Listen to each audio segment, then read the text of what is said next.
Woj, what can you tell us as he has entered the NBA's COVID protocols? Well, Sage, now that Chris Paul is in the league's protocols, he tests every day, and he's going to have to test negative to be able to return to the Suns' playoff run. That Clipper-Utah series is tied at 2. They've got their Game 5 tonight in Salt Lake. And so the soonest that series could be over is Friday. If somebody wins this in 6 games, it could potentially go to Sunday in a 7th game. And that buys Phoenix time, for Chris Paul to test and eventually be cleared to return. But right now, there's no clarity on how soon he'll be back.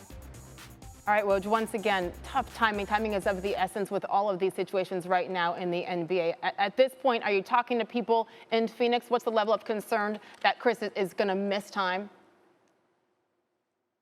Well, listen, there's great concern. The stakes are really high right now, but ultimately he's going to be at the mercy of the testing. And so right now there are no clear answers for anybody about what that timetable will be. Certainly, you know that they are rooting for a 7-game Clipper Jazz series, that's for sure. For sure. So the earliest the West Finals would begin is Sunday, potentially on Tuesday, which would certainly help the Phoenix Suns. So you'll keep us up to date on that. In the meantime, Matt mentioned at the top of the show some coaching changes. Let's start with the Pelicans. Stan Van Gundy out in New Orleans. Why? Sage, ultimately in some meetings between Stan Van Gundy and New Orleans management, David Griffin, their executive VP, they just were not seeing eye to eye on the future and how they would proceed together. And so after one season, Stan Van Gundy is out, and you can expect to see some of the names for this job similar to the candidates they talked to just a year ago.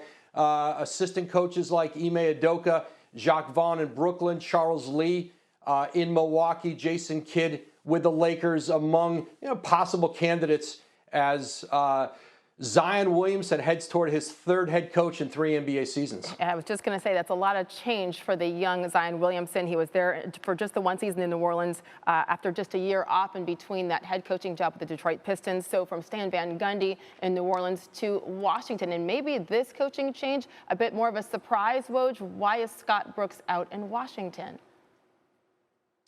His contract expired, Sage, at the end of the season. He had finished his original 5-year deal.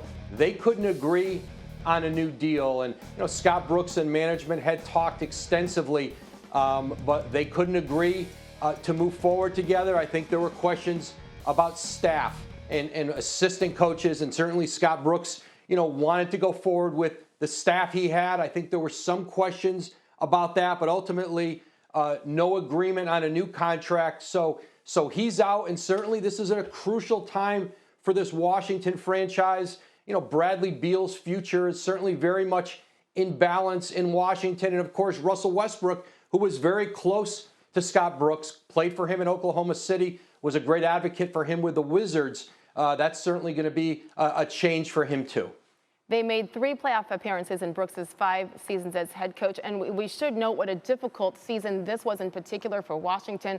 All the COVID issues at the beginning, they bounced back. So we'll see what happens in Washington as Scott Brooks leaves the nation's capital after 5 seasons. Woj, thank you with so much breaking news from the NBA today. Thanks, Sage. Thanks for watching ESPN on YouTube. For live streaming sports and premium content, subscribe to ESPN Plus right now.